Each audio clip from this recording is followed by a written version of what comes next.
Thank you for joining today's Blackberry Silence webinar. My name is Rihanna Neal and I'm the Head of Marketing for Australia and New Zealand. Before we begin, I would like to walk you through a few housekeeping items. We are hosting a Q&A session in the last segment of our webinar. Please submit your questions into the Q&A widget. If you have any audio or visual issues, please use the chat tool to let us know and we're happy to navigate you through. Your feedback is valuable to us, so please take a moment and complete a brief survey at the end of the webinar. The link will be available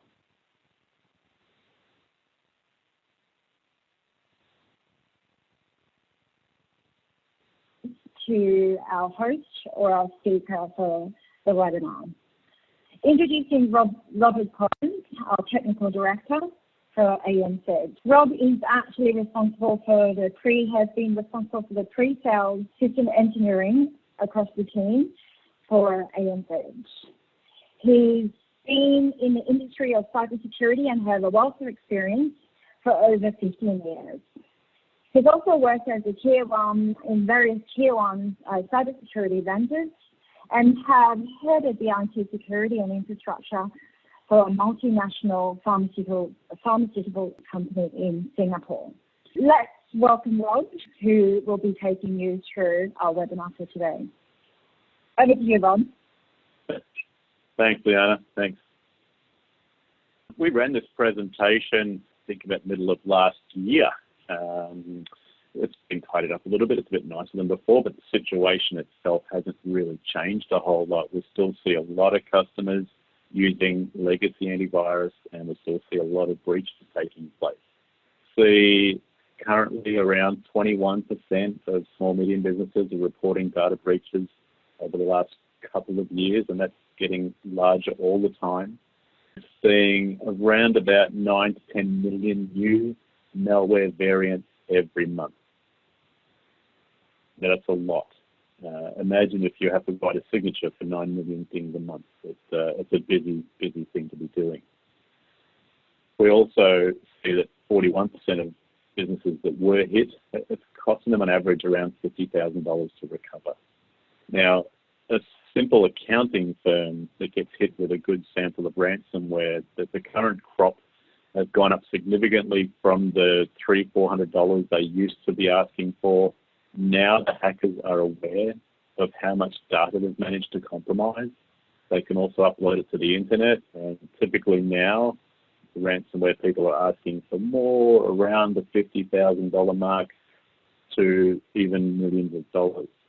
So even if you choose not to pay and you have to recover systems, re-image machines, you're still looking at $50,000. If you do decide to pay the ransomware, you're still looking at $50,000 even for just a small business.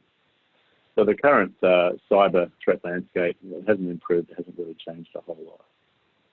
And we know that 70% of attacks begin on the endpoint. Now, whether that is a user that opens an email attachment, executes a macro in a Word document that then downloads a sample and runs from there, maybe a user just inadvertently visits the wrong URL. They just type in youtube.com incorrectly, and all of a sudden they're asked to install some kind of new Flash player so they can watch their YouTube videos, and so they install it. Or it's a advertising space that some hackers have purchased on eBay, and you just visit an eBay page and an ad delivers to nowhere to you. Another attack scenario we've seen is remote desktops being exposed to the internet, either being brute forced or simply through an exploit. The attackers get into a remote desktop. So again, they're on a system, not an endpoint. And so this is why it's important to make sure that our endpoints are locked down as much as possible. And in the current environment, where are those endpoints right now? Well, typically they're at someone's house working from home behind a cheap router that they bought from their local electronics store or that came free with their internet connection.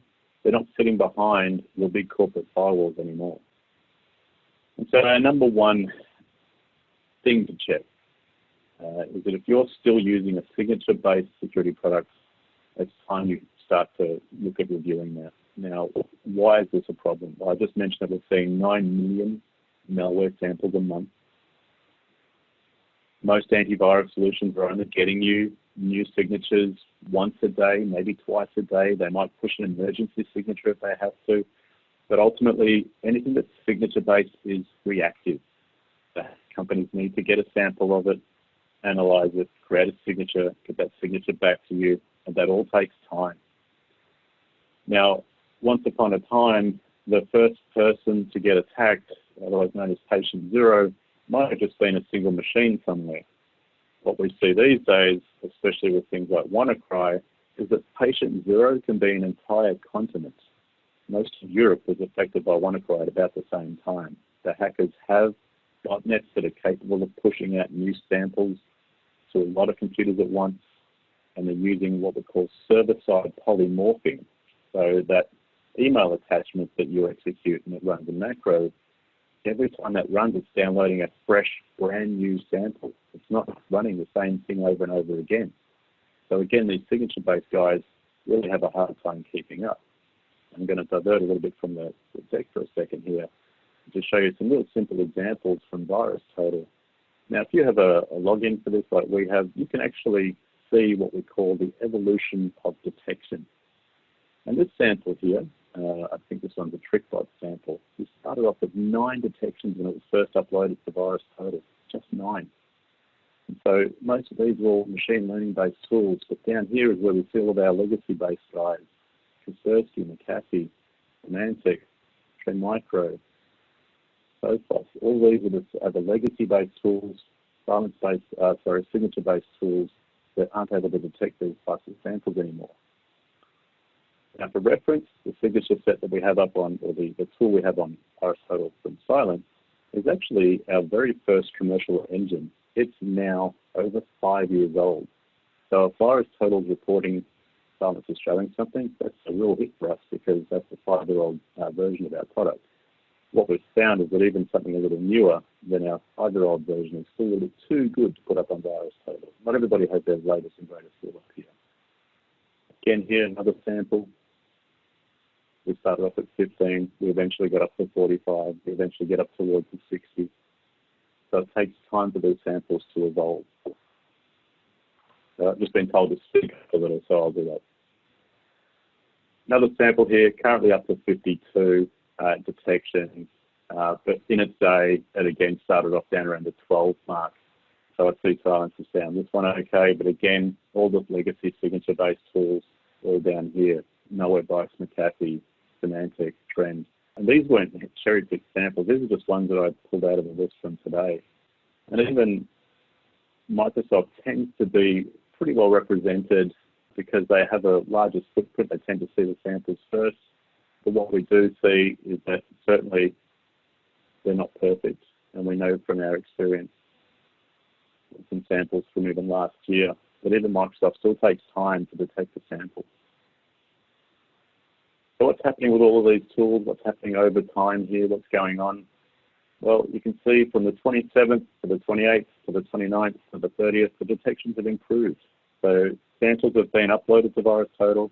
Samples have been detected by these different companies. They've been run through sandboxes, analyzed by a human. The signatures have been created and put back into the system.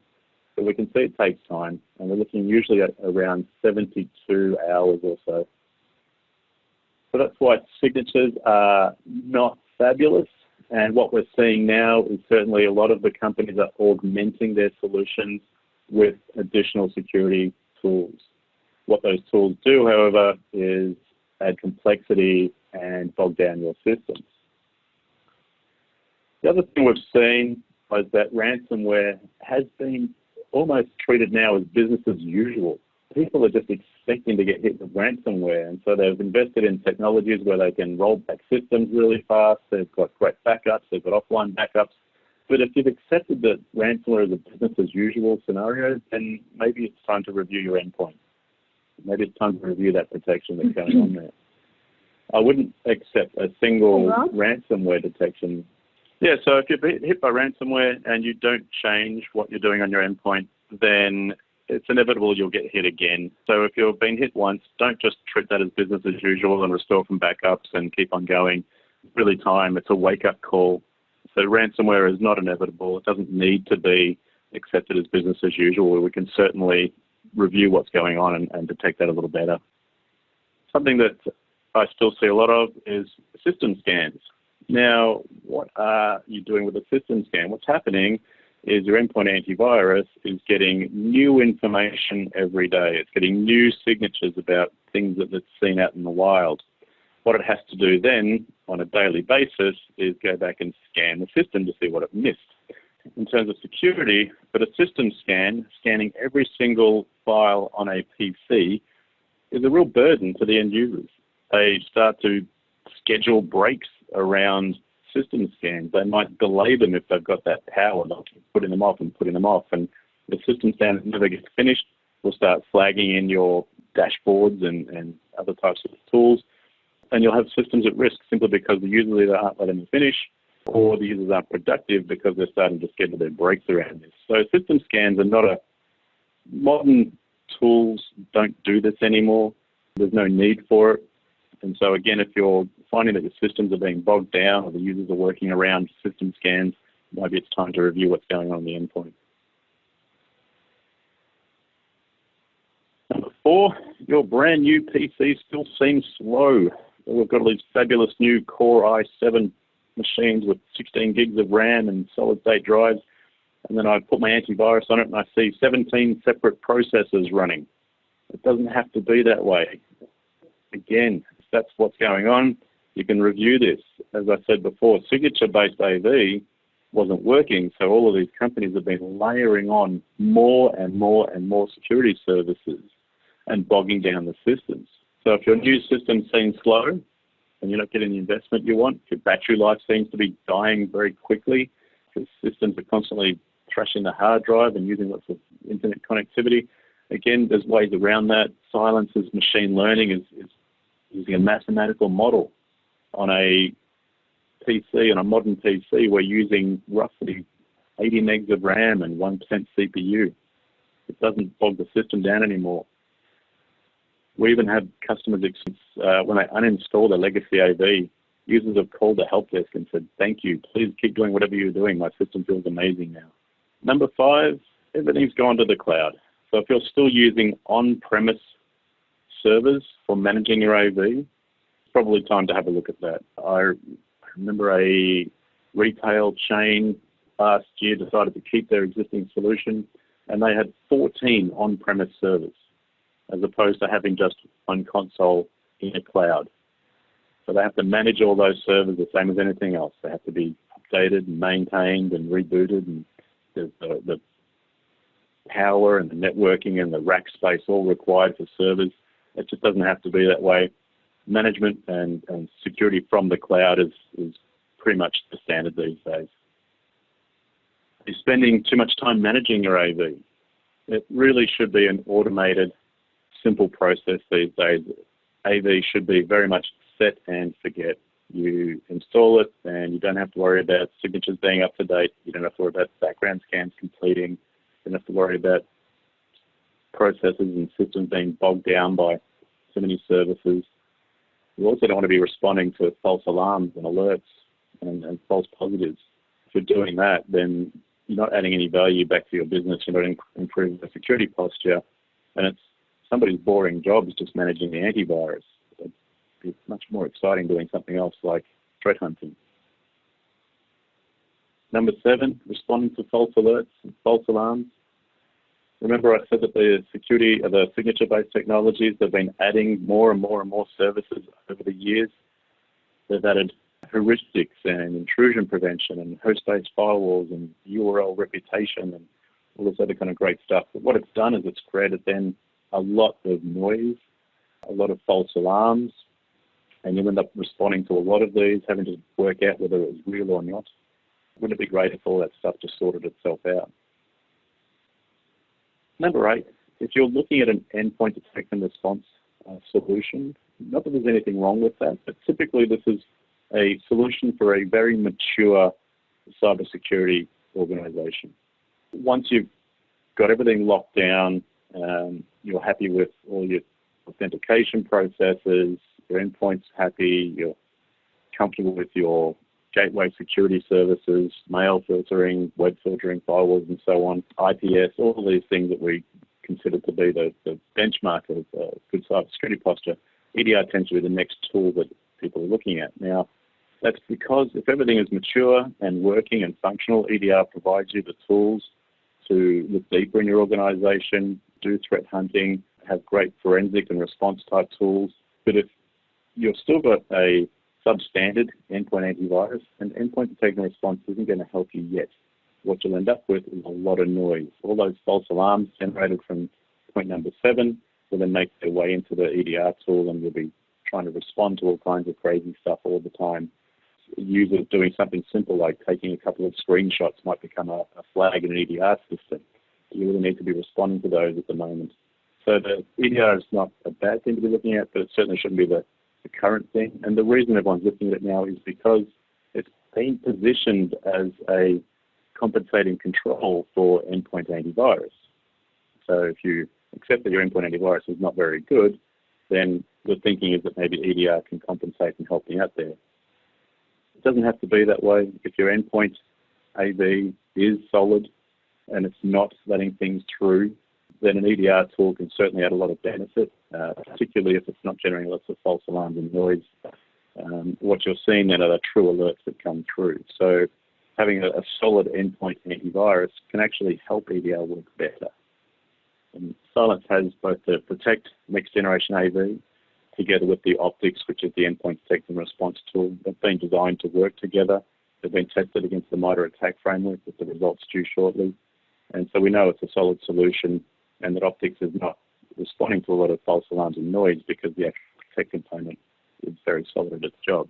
Number 9, if your security strategy is entirely reactive, then again, it probably means that your endpoint needs to be reviewed. We see tools now that allow things like rollback and relying on Windows volume shadow copies for restoring systems. I can tell you now that the first thing that most ransomware does is delete your volume shadow copies.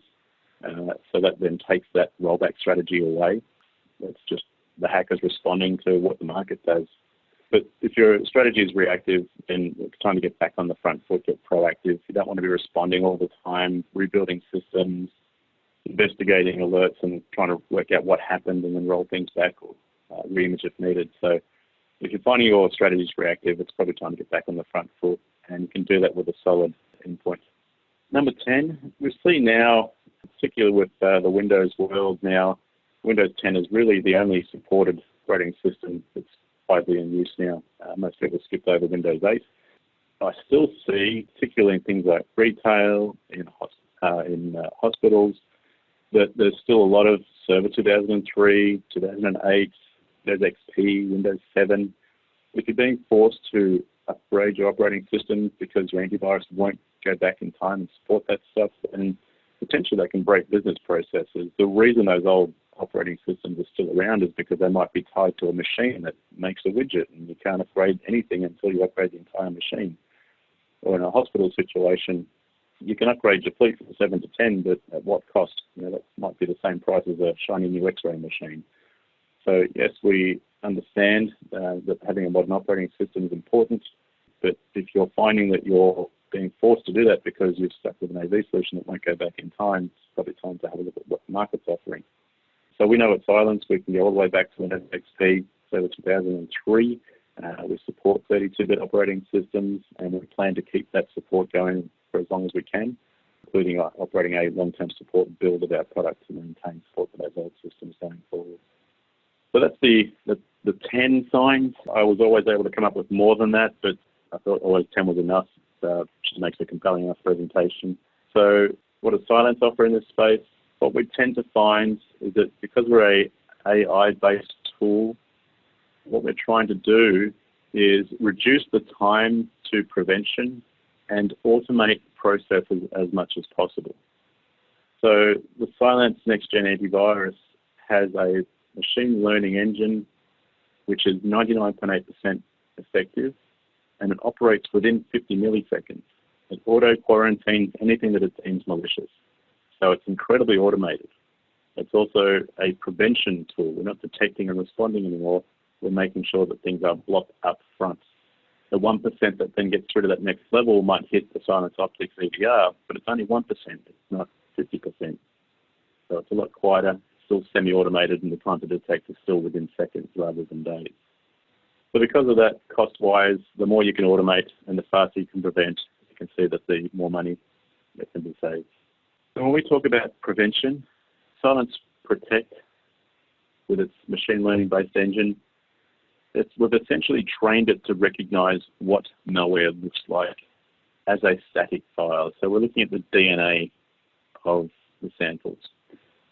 And we keep an archive or a library of engines that we've built in the past. And we keep them running. And what we can do is we can take a sample from today or from last week or next week and run it past our engines from even 5 years ago. And what we found, and this was a test we did through SE Labs, was that a sample like WannaCry, for example, WannaCry was released in 2017. Now, 20 months prior to WannaCry being seen in the wild, we'd built an engine called Bronto. Now, Bronto was released in October of 2015. Now, Bronto and the subsequent model called Cyborg and the one after that called Dalek, they all detected WannaCry. We had built math models that were able to detect WannaCry 20 months before it was even seen in the wild, before the hackers had probably even thought about writing it. We saw the same sort of detection capabilities with NotPetya, Sauron, GoldenEye. We tend to be months and months ahead of the hackers in terms of being able to recognize what malware looks like. Now, I know that there is infinite ways to package up a malware sample. So at the moment, we're saying 9 million a month, but that could just be a single sample. I could package up that 9 million different times if I wanted to. But what we do have in common, if we look down towards the bottom of the funnel, is that there are only so many ways you can attack the operating system. The code to achieve that, it all looks kind of the same to us. So we're able to recognize, and we looked at about 2 million features of a file. And we're looking to see what things they have in common with malware we've seen before, what we've trained it on, in order to attack that operating system. This gives us this ability to predict and see into the future and recognize what malware looks like even before it's had a chance to be written, and we've never need to have seen it before in order to recognize that this is going to do something bad to my system, therefore I'm going to quarantine it, not let it run. Forrester produced a report for us, a total economic impact on running Cylance, and what we see typically is that most organizations would go from in the order of a 90% reduction in full-time employees managing the endpoint security solution. So I know that one of the customers as part of this study was a hospital network over in the US, and they went from 5 full-time employees to a half a person.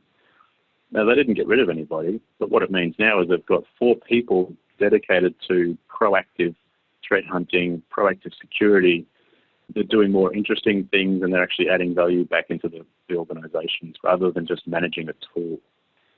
We see that the cost of a breach is reduced by 25% at least. So that means you can contain faster with less chance of breaches happening in the first place. And so that cost comes down. We see 99% return on investment typically over the course of a 3-year purchase typically compared to running legacy AV. 95% reduction in time taken to investigate and remediate. Again, because we're not producing a lot of noise, false positives, there's less tools to manage. We're able to do that a lot faster. And in terms of machine reimaging, I've seen higher education customers reimaging 50 machines a month, go down to 0.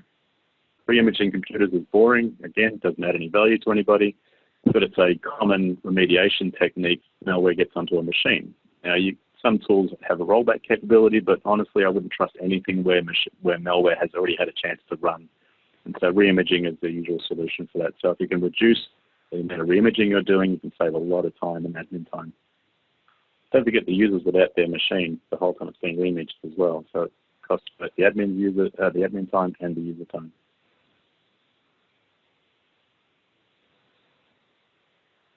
So Blackberry Silence. So I come from the Cylance side of the business prior to Blackberry's acquisition last year, but we're certainly one of the first companies to apply artificial intelligence, machine learning, and algorithmic science to endpoint protection. We have a lot of patents around that as well, which is why we still tend to stand out a little bit as being the only company that's doing this well, because we've patented our processes and they can't be copied yet. So signatures. There's no copyright on signatures. There's no patent on signatures anymore. So that's why everyone still uses those. We certainly ramped up quickly to 100 million in revenue. And that was off the back of just proven it again and again, detecting WannaCry almost first in the industry, detecting samples that no one else has ever seen before and getting a lot of large organizations out of trouble. We offer additional services, including a compromise assessment. So we can run a series of tools in an organization to see if you've ever been compromised or are currently compromised. It's quite different to a penetration test, which more analyzes your ability to be compromised. Our Threat Zero team can help with rolling out the Cylance products to your organization. So it's essentially a build, own, operate, train and transfer type scenario. We have a managed detect and response service, and we can also offer staff augmentation services. We are certainly protecting all G7 governments. We have over 8,000 customers, 500,000 endpoints, and BlackBerry even has over 170,000 vehicles. So if you're wondering what happened to BlackBerry when they stopped making phones, so they moved over into that vehicle space, but also still providing secure software and secure abilities to work. So if any of these signs describe what you're doing at the moment, what you're seeing at the moment, if any of those things have struck a chord with you, certainly it's time to review the market. Typically, if you allow sort of around 3 months for the process, reviewing the market, comparing it with what you've got now, going through implementation, everything, we tend to find most customers, if they leave it too late, what can sometimes happen is that they just take the easy route and renew their existing tools. But if you can give it sufficient forethought, then it is an intelligent time to go through the process of reviewing everything and having a look at what you've got. But it's certainly not just us, but there are other tools out there as well. But first you can do is compare them. Watch out for analysts' report. They tend to be just opinion pieces. We've gone a little bit against the market by having fewer layers, but better detection in those layers rather than having hundreds of different things trying to achieve the same result. Best to compare for yourself. Provide some interesting samples that you can test against, ways to repackage tools. But that's the best way to go about it. All right, so I'm just going to go through some of the questions we've had. So the question is, if you install Cylance after a computer has been compromised, what can Cylance do? Good question. We have several processes that operate together, and one of them is called the running process module. So if you install Cylance, what we will do is scan all of the things that are currently running on that machine, as well as perform a background scan. And off the back of that scan, we can auto-quarantine and contain anything that's currently running and compromising that system. Now, the second part of that question is, what if there's a malicious PowerShell script in a task scheduler? So I actually like this one because I've seen this myself live. So in addition to the machine learning-based AV component, Cylance also has a few other tricks up its sleeves. So one of them is a script control component. It's included in the base license, and it allows you to effectively implement a whitelisting regime for your scripts. So a malicious PowerShell script will be unlikely to be able to run in that environment because it wouldn't be whitelisted. It wouldn't be a known script to you. It might not be signed. It might not be running from an approved location. And then we'll also have within the optics tool the ability to detect malicious PowerShell code. I did see this running at a customer specifically where the task scheduler was calling a PowerShell script every day. That PowerShell script was extracting the code for a piece of malware out of a registry key and running it. So it was a really interesting persistence technique, but Cylance certainly was able to pick that up and quash it. So next question, is Cylance cloud-based or can it be installed on-prem? So we have a cloud-first installation, so an agent that runs on your endpoints and a cloud-based management and reporting console. Having said that, if your endpoints are not connected to the cloud, if you've got a totally disconnected environment or other ways that just can't be used in the cloud, we do have an on-prem management server. It's actually called on-prem. And then for customers where there's a bit of a mixture or not everything has internet connectivity, we have a system that can proxy the Cylance agents out to the cloud. So it becomes a a single hole in your firewall. The hybrid, it's called, is able to also cache the updates. There's another question around persistence through tasks, registries, and services. So again, if a task is able to call something that's detected by the machine learning as malware, that would be killed. Registry entries themselves tend to get there because malware has already executed. And again, if they're trying to achieve something, maybe it's a startup registry key or something, whatever gets started, we would kill. Services, again, we're looking at everything that's currently running, and we'd be able to squash those as well. And then Optics actually has various components in it to detect certain registry keys that are known with persistence techniques and other tasks that are known for persistence as well. So a lot of those are covered by the MITRE framework. So one thing to note, the Cylance Protect agent, the thing that runs on your Endpoint PC, it has the machine learning detection mechanism built into it. It's it's about a 100 meg file. It's called Cylance Infinity, if you've ever seen it installed. And as part of that, that can run standalone for a very long time. One of the demonstrations that I do is download brand new malware, usually it's 5 minutes old, and run that against one of our engines from usually October of about 2015. And I do that offline. And the idea behind that test is to show that if a PC had Cylance installed 4 years ago and was never connected to the internet, had no updates, we would still detect brand new malware. That's that capability of the machine learning to predict and just know what malware looks like. If the machine's always going to be offline, we do have something called offline mode. So if you've just got a small handful of machines that are never going to connect to the internet, we can still get a policy to them through an XML file, and that provides them the ability to actually function on the endpoints. So the presentation today has been recorded. We'll be sending out an email to all the participants with a link to the recording and also a survey. If you have any more questions, my email address is here, collins@cylance.com. Feel free to post them through. I can answer them as well. Yeah, for those on the phone, thank you all for your time. Thanks again, and speak to you soon. Thanks, everyone.